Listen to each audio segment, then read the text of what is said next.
Assalamualaikum, welcome to Geografi TV, membahas tentang ilmu geografi dan fenomena geografi. Pada kesempatan kali ini, aku bakal membahas salah satu ilmu geografi yaitu geosfer. Kebetulan aku dapat tugas dari mata kuliah yang sedang aku empu yaitu teknologi pendidikan geografi. Oh iya, sebelumnya perkenalan dulu ya, nama aku Aprilia Dwi dari S1 Pendidikan Geografi Universitas Negeri Surabaya. Oke, nggak usah lama-lama, langsung aja yuk kita masuk ke materi. Eits, tapi ada Opa nih, dia kayaknya lagi resah, bingung gitu. Kayaknya dia lagi mikirin aku deh, atau mikirin masa depan kita berdua. Hah? Apa itu geosfer? Geosfer sama geografi apa bedanya? Geosfer itu saudaranya geografi ya? Seperti apa bentuknya geosfer? Wah, kebetulan sekali nih Opa, aku bakalan bahas geosfer loh. Sepertinya Opa sedang kesulitan memahami geosfer. Kita bantu yuk, kalau juga ingin belajar kan? Yuk, langsung aja check this out. Kata Pom-Pom, geosfer adalah lapisan yang terdapat pada permukaan bumi dan bawah permukaan bumi yang berpengaruh pada kehidupan bumi, baik secara langsung atau tidak langsung. Geosfer juga merupakan fenomena atau peristiwa yang sudah terjadi di bumi pada masa lalu. For your information, geosfer merupakan objek studi geografi, jadi masih satu saudara. Kalau ada fenomena alam yang bersangkutan dengan makhluk hidup, geosfer akan berperan dan mengkaji fenomena yang terjadi.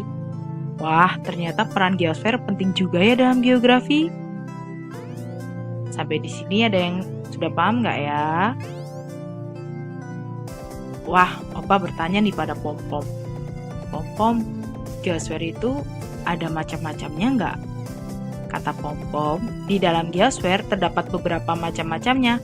Coba tebak, ada berapa macam geosfer? Hayo, kalian bisa jawab gak ada berapa macam? Wah, kata Opa, ada 4 yo men. Tuh, sambil nunjukin jari 4. Wah, Pom-Pom bilang, salah yo men. Jawabannya ada 5. Buset dah, banyak amat 5. Aku aja cuma punya 1 doi. Tuh, ekspresi Opa sepertinya iri dan dengki banget nih sama Bani. Katanya sombong amat, muka jelek sok-sok punya doi. Opa yang sabar ya. Jadi, fenomena geosfer itu terdiri dari litosfer, atmosfer, biosfer, hidrosfer, dan antroposfer. Kita bahas yang pertama yaitu litosfer. Litosfer merupakan bagian bumi yang padat atau paling kaku serta terluar atau disebut sebagai kerak bumi. Litosfer masih dianggap elastis namun tidak kental. Litosfer memiliki ukuran kurang lebih 120-1200 km. Maaf ya, tipu. Terdapat 2 struktur litosfer. Yang pertama lapisan silisium. Biar aku jelaskan. Lapisan silisium ini memiliki senyawa kimia SiO2 dan Al2O3. Tersusun dari logam silisium dan aluminium yang terdapat pada batuan sedimen, granit, andesit, dan batuan lainnya. Bisa dibilang lapisan ini itu singkatannya SiAl atau sial. Dalam lapisan silisium ini terdapat pada kerak yang bersifat padat dan berbatu. Contohnya seperti kerak benua dan kerak samudra. Yang kedua, lapisan silisium magnesium atau bahasa kimianya SiO2 dan MgO. Lapisan silisium magnesium lebih berat dibandingkan lapisan silisium aluminium karena mengandung besi dan magnesium yang bersifat elastis dan ketebalannya sekitar 65 km. Wah, pantes ya kalau kita mandi pakai air sumur, kadang ada anget-angetnya atau dingin gitu. Material pembentuknya terdiri dari 3 material utama. Yang pertama, batuan beku. Batuan beku terbentuk dari magma yang membeku dan padat sekitar 80% batuan yang menyusun kerak bumi. Contohnya, granit, basalt, andesit, dan batuan apung. Yang kedua, batuan sedimen. Batuan mineral yang terbentuk di permukaan bumi mengalami pelapukan yang lepas dan ditransportasikan oleh aliran air, angin, atau gletser yang mengendap. Terjadilah proses diagnosis yang menyebabkan endapan tersebut mengeras dan terjadi batuan sedimen. Contohnya konglomerat, batu pasir, batu serpi, dan batu gamping. Yang ketiga, batuan metamorf. Batuan hasil transformasi dari satu tipe ke tipe sebelumnya. Batuan metamorf merupakan bagian dari kerak bumi dan diklasifikasikan berdasarkan teksturnya.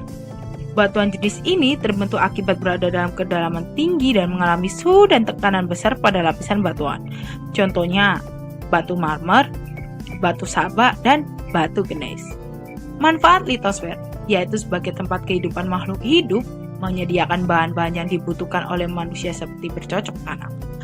Kalau petani tidak menanam padi, kita makan apa ya?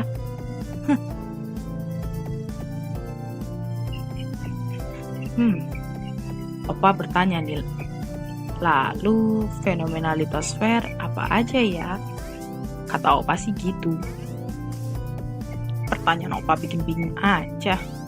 Eits, tapi santai, ada pom-pom yang bakal menjawab pertanyaan. Kita ambil fenomena litosfer yang pertama, yaitu gempa bumi. Gempa bumi merupakan getaran di permukaan bumi akibat pergeseran lempeng tektonik yang dapat berpotensi tsunami jika pusat gempa berada di bawah laut.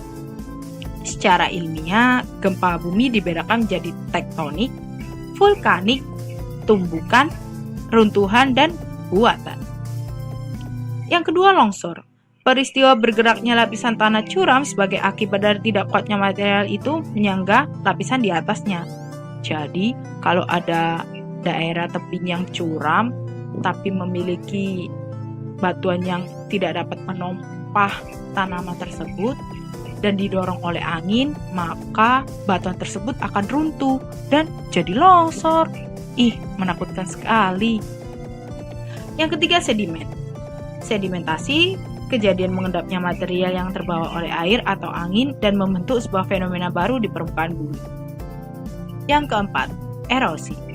Peristiwa terkikisnya lapisan atau material yang disebabkan angin, air, dan gletser. Erosi ini menimbulkan sebuah karakteristik batuan di permukaan bumi atau lapisan bumi. Jadi udah paham litosfer kan? Kalau begitu, sekarang kita coba jawab pertanyaan berikut ya. Yang pertama, lapisan kulit bumi yang terbentuk atas logam silika dan aluminium disebut SiAl. Senyawanya dalam bentuk A. Al2O3 dan MsO, B. Al2O3 dan CaCO3, C. SiO2 dan CaCO3, D. SiO2 dan Al2O3, dan E. SiO2 dan MgO. Hayo, kalian masih ingat gak? Jawabannya apa? Tadi udah dijelasin loh. Yaps, kalian benar. Jawabannya adalah D. SiO2 dan Al2O3. Yang kedua, yang merupakan batuan sedimen adalah A. Breksi, B. Konglomerat, C. Tuf, D. Granit, dan E. Marmer. Pastinya kalian juga masih ingat dong yang merupakan batuan sedimen. Kalian benar lagi. Jawabannya adalah B. Konglomerat. Konglomerat merupakan material kerikil bulat batu pasir yang merekat satu sama lain.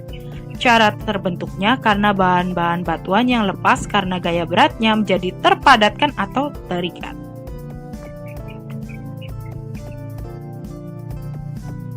Kita bahas atmosfer. Atmosfer adalah lapisan gas yang memiliki ketebalan ribuan kilometer yang terdiri atas beberapa lapisan yang berfungsi melindungi bumi dari radiasi dan pecahan meteor. Atmosfer terletak di ruang luar angkasa dan berada di lapisan terluar bumi. Ketebalannya mencapai 1000 km dari permukaan bumi, memiliki kandungan 78% nitrogen, 21% oksigen, 0,9% argon, dan 0,03 karbon dioksida. Sisanya uap air, krypton, neon, xenon, hidrogen, kalium, dan 0,7% ozon. Fungsi atmosfer untuk mengatur proses penerimaan panas sinar matahari. Atmosfer melakukan penyerapan dan memantulkan panas yang dipancarkan matahari. Pantes ya, meskipun sudah ada atmosfer, tapi bumi kok masih panas ya. Maka dari itu, kita harus tetap melestarikan alam, sehingga panas matahari dapat diserap oleh tanaman dan kita tetap merasa sejuk dan juga asri. Lapisan atmosfer terdiri dari 1. Troposfer. Troposfer merupakan lapisan paling dekat dengan bumi dengan jarak 8-14 km dari permukaan bumi karena aktivitasnya berubah-ubah. Ada banyak berbagai macam gas yang mendukung kehidupan seperti oksigen, nitrogen, karbon dioksida, serta hidrogen. Memiliki fungsi untuk mengatur suhu di permukaan bumi agar tidak terlalu panas dan dingin. Troposfer memiliki pengaruh terhadap hujan, awan, pelangi, serta perubahan suhu atau cuaca. Yang kedua, stratosfer. Memiliki ketinggian 12-50 km, di mana semakin tinggi akan mengalami kenaikan suhu yang tinggi. Namun, untuk lapisan terbawah dari lapisan ini sangat dingin dan mencapai minus 57 derajat Celcius. Lapisan ini berfungsi untuk menyerap munculnya radiasi UV yang berbahaya, menjadi lebih aman untuk kehidupan. Pada lapisan ini sudah tidak ada lagi awan, debu, atau air yang menguap. Biasanya, pesawat dapat melintasi lapisan ini untuk menghindari cuaca buruk, namun memiliki hembusan angin yang sangat kencang. Yang ketiga, mesosfer. Lapisan ketiga ini memiliki jarak 50-85 km, berperan sangat penting menjaga bumi dari luar angkasa. Pasalnya, saat melewati lapisan ini, benda-benda semakin terkikis dan baku akibat terbakar. Namun, untuk ukuran meteor yang sangat besar, akan menyisakan batuan yang bisa jatuh ke bumi. Proses terbakarnya benda langit bisa terlihat jelas pada malam hari, khususnya di daerah hutan-hutan begitu. Jadi bisa terlihat jelas loh. Yang keempat, termosfer. Lapisan keempat ini memiliki jarak dari 81-500 km. Sering disebut lapisan ionosfer dengan suhu yang sangat tinggi. Suhu tinggi ini bisa menyerap radiasi akibat sinar UV yang menimbulkan muatan listrik yang bisa memantulkan gelombang radio. Yang keempat, eksosfer.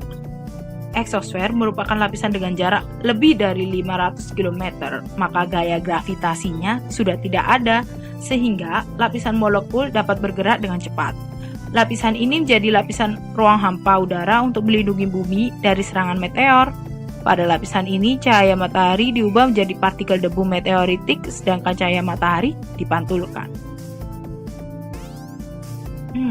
Menurut kalian, fenomena atmosfer apa aja ya?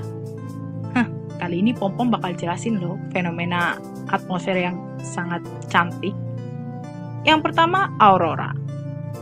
Merupakan fenomena atmosfer yang sangat indah tetapi jarang terjadi. Biasanya dapat diamati di daerah kutub. Terbentuk dari jutaan partikel energi yang dilontarkan matahari.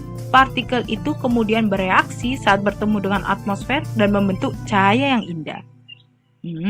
Kalian pernah lihat aurora nggak? Yang kedua, awan noctilus. Jenis awan ini terbentuk pada lapisan atas atmosfer bagian ketiga atau disebut mesosfer.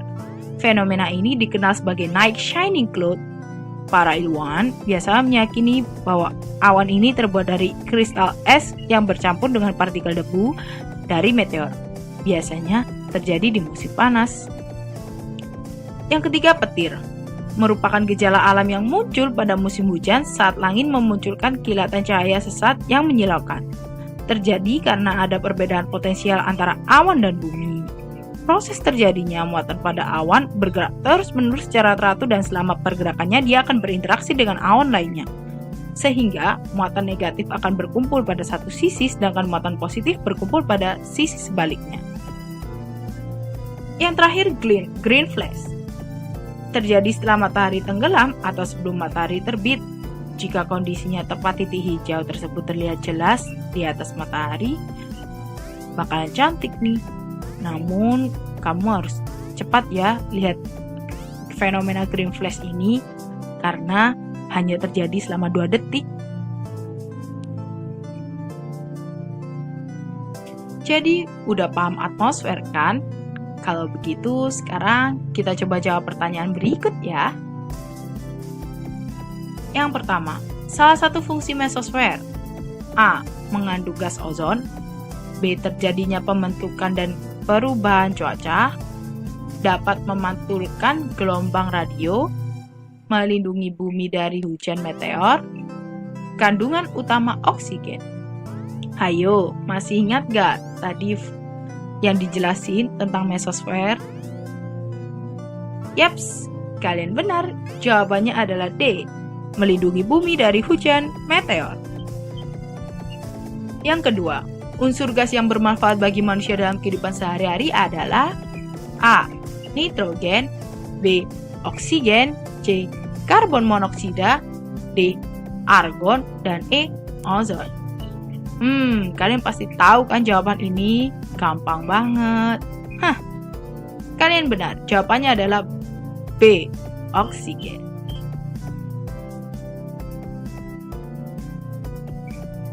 Biosfer. Biosfer merupakan lapisan di mana tempat makhluk hidup tumbuh atau menjadi habitat bagi makhluk hidup baik manusia, flora, fauna, dan mikroorganisme lainnya. Biosfer lebih fokus mengkaji tentang dunia tumbuhan dan fauna, baik yang ada di daratan maupun perairan tawar atau laut. Di dalam biosfer terdapat urutan tingkat organisasi yang tingkatnya paling sederhana atau disebut protoplasma dan yang paling kompleks atau biosfer ini. Yang pertama, protoplasma, yaitu zat hidup dalam sel yang sangat kecil dan spesifik serta sangat kompleks seperti protein, lemak, dan lainnya. Yang kedua, sel. Kumpulan protoplasma membentuk sebuah sel, kemudian berkumpul dan membrane inti sel yang ada di dalam makhluk hidup. Yang ketiga, jaringan. Sel yang menjadi jaringan akibat memiliki fungsi yang sama seperti syaraf dan otot. Yang keempat, organ. Bagian organ yang memiliki tugas tertentu dan spesifik, misalnya paru-paru untuk bernafas, kaki untuk berjalan, dan mata untuk melihat. Yang kelima, sistem organ. Kumpulan dari beberapa organ yang memiliki sinergitas kerja sama sehingga menghasilkan harmonisasi dalam tubuh. Misalnya, mata dan telinga membantu kerja satu sama lain. Yang keenam, organisme. Nama lain dari makhluk hidup yang memiliki organ dan sistem organ yang terorganisir dengan baik. Ketujuh, populasi. Organisme yang saling berkumpul sesuai dengan jenisnya, kemudian membentuk suatu populasi, misalnya populasi badak bercula hanya ada pada suaka marga satwa ujung kulon. Yang kedelapan, komunitas. Terdapat berbagai populasi seperti daerah A, yaitu populasi badak, populasi merak, dan populasi ikan tawar. Beberapa populasi dalam komunitas melakukan interaksi satu sama lain baik sebagai kawan maupun lawan. Yang keenam, ekosistem. Tatanan kehidupan yang kompleks bagi berbagai komunitas baik dari komunitas hewan darat, hewan laut, komunitas tumbuhan, serta makhluk hidup lainnya, bahkan bernabati seperti tanah, air, dan udara yang secara bersama-sama membentuk sinergi harmonis pada tatanan ekologi. Dan yang terakhir, biosfer. Ekosistem kemudian menjadi lapisan di mana makhluk hidup berada sebagai habitat kehidupannya. Sampai di sini, kalian sudah paham kan? Berikut merupakan fenomena biosfer. Kita ambil salah satunya dari persebaran flora dan fauna di Indonesia.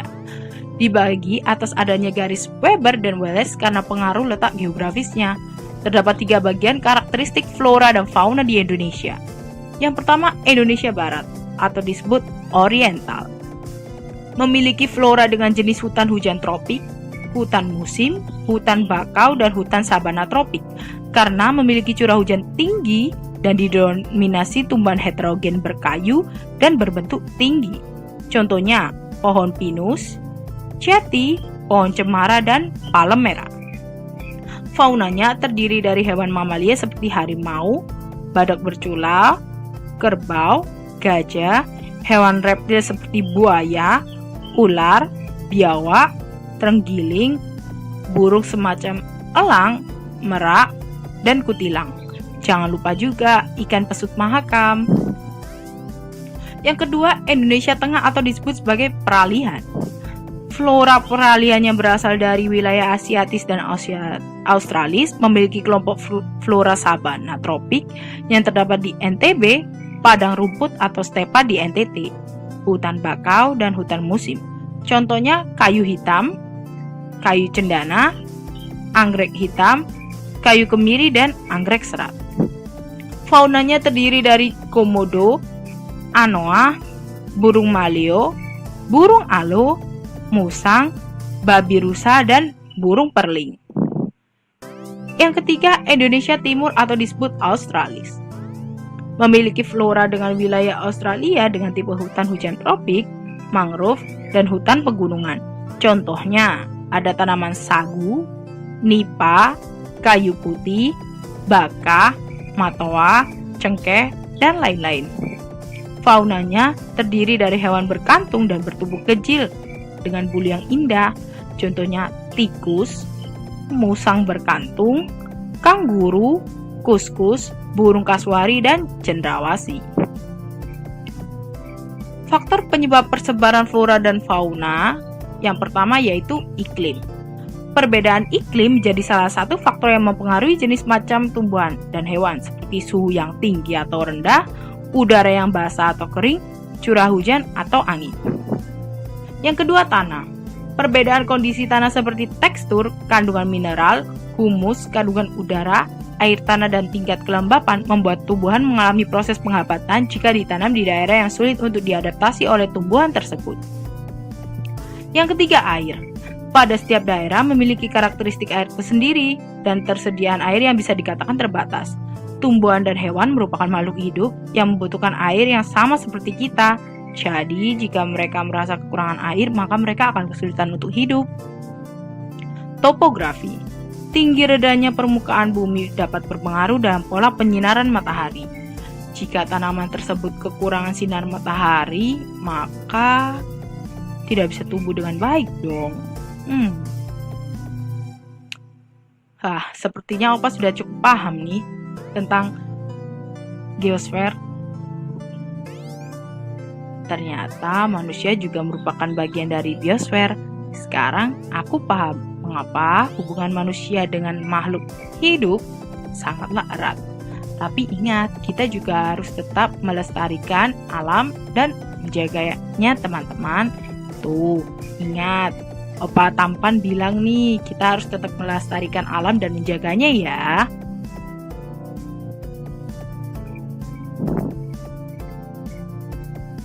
Sekarang udah paham biosfer kan? Yuk, jawab pertanyaan berikut. Kijang, terenggiling, ikan pesut mahakam, dan badak bercula merupakan fauna di bagian. Hayo, masih inget gak? Jawabannya apa? Yeps, yaitu Indonesia Barat. Yang kedua, pada Indonesia bagian tengah memiliki flora apa saja? Jawabannya, pohon sagu, pohon nipa, dan hutan bakau. Sekarang sepertinya kalian udah paham biosfer. Kita lanjut ke hidrosfer yuk.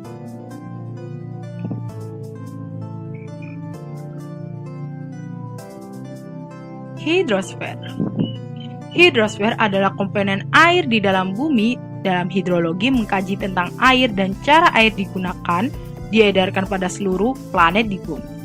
Merupakan komponen penting untuk memenuhi kebutuhan manusia. Hidrosfer bisa berbentuk cair, uap, dan es. Biasanya mencakup di bawah tanah seperti sungai bawah tanah dan di udara seperti hujan. Jadi, hidrosfer ini kalau dalam bentuk es itu dia bisa disebut sebagai gletser atau salju. Kalau uap, dia bisa disebut sebagai angin atau hujan. Hidrosfer selalu bergerak seperti aliran air pada sungai yang mungkin sudah sangat jelas dengan skala yang cukup sedang yang mengalir dari jarak jauh. Dalam hidrosfer terdapat siklus hidrologi, yaitu siklus hidrologi pendek, siklus hidrologi sedang, dan siklus hidrologi panjang. Ada 3, banyak juga ya. Pasti kalian kepo bagaimana bentuknya. Yang pertama, siklus hidrologi pendek. Kalian bisa lihat nih gambarnya. Bakal aku jelasin. Jadi, siklus pendek ini, air laut terpapar matahari akan menguap. Lalu, uapan air tersebut berkondensasi menjadi awan yang penuh uap air, lalu menurunkan hujan sehingga air tersebut kembali di laut. Jadi, siklus hidrologi pendek ini hanya terjadi di lautan ya. Dan aku yakin kalian belum pernah melihatnya. Makanya, para nelayan kalau mencari ikan, pasti mungkin mereka tahu siklus hidrologi pendek ini. Yang kedua, siklus hidrologi sedang.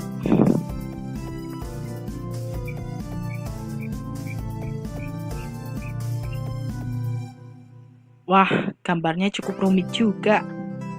Siklus hidrologi sedang ini terjadi ketika air laut menguap akan terkondensasi membentuk awan di atmosfer, tapi awan tersebut tidak menurunkan hujannya kembali ke laut, melainkan terbawa angin menuju daratan dan menurunkan hujannya di daratan. Air tersebut akan masuk ke sungai atau ke tanah sebelum kembali ke laut. Tuh, kalian bisa lihat sendiri kan? Prosesnya seperti apa? Lanjut.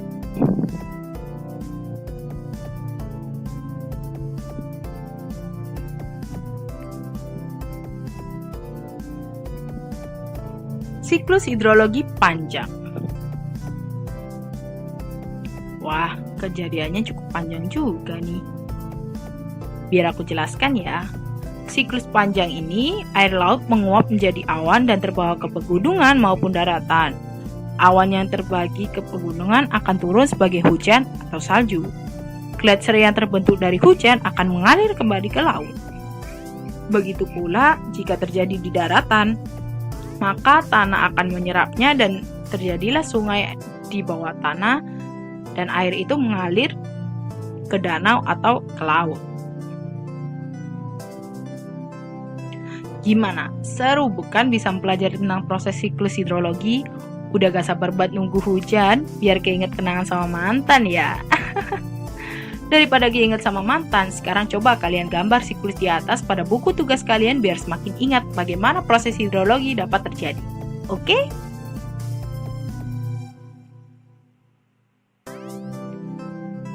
Yang terakhir yaitu antroposfer. Antroposfer adalah manusia yang kehidupannya di permukaan bumi. Dalam pembahasannya lebih ditekankan pada aspek kependudukan yang berkaitan dengan masalah kependudukan. Contohnya, kepadatan penduduk, penyebaran penduduk yang tidak merata, dan jumlah kualitas penduduk.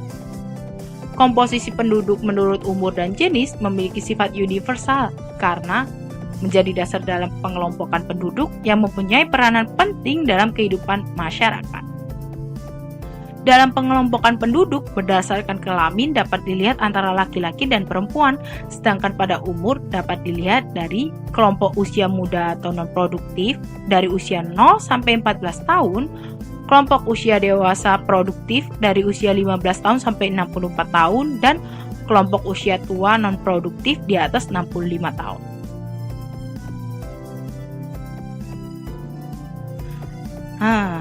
Kalau udah bahas antroposfer, pasti kita bakal menghitung nih. Eits, jangan sedih dulu. Perhitungan kelahiran dan kematian penduduk itu rumusnya gampang loh. Coba lihat, amati. Rumus yang pertama. Angka kelahiran penduduk kasar biasanya disebut sebagai crude birth rate. Kalian bisa lihat sendiri ya rumusnya seperti ini. Begitu pula angka kematian penduduk kasar Bisa dibilang itu adalah crowded rate. Tuh, rumusnya sama kan?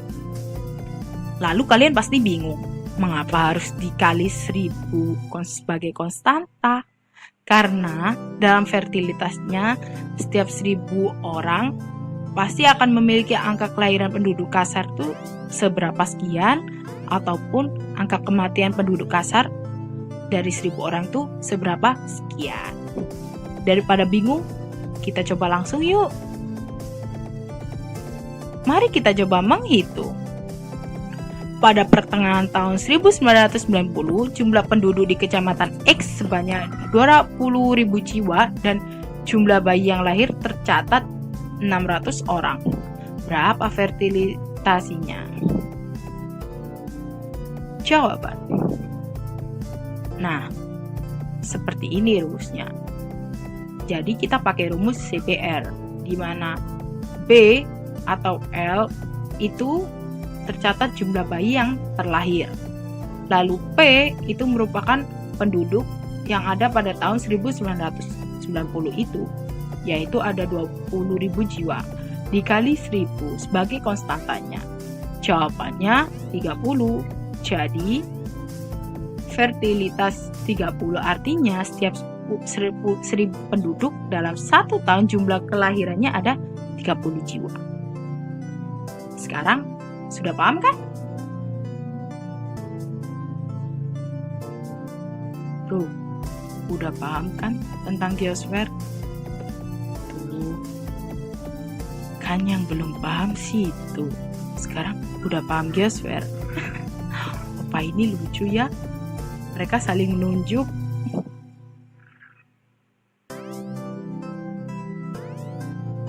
Tuh, pom-pom aja sampai ketawa nih. Sekarang Opa sudah paham kan tentang geosfer? Udah dong, kan dari tadi pom-pom jelasin geosfer sama kita berdua, ya kan? Sekarang kami tahu apa itu geosfer.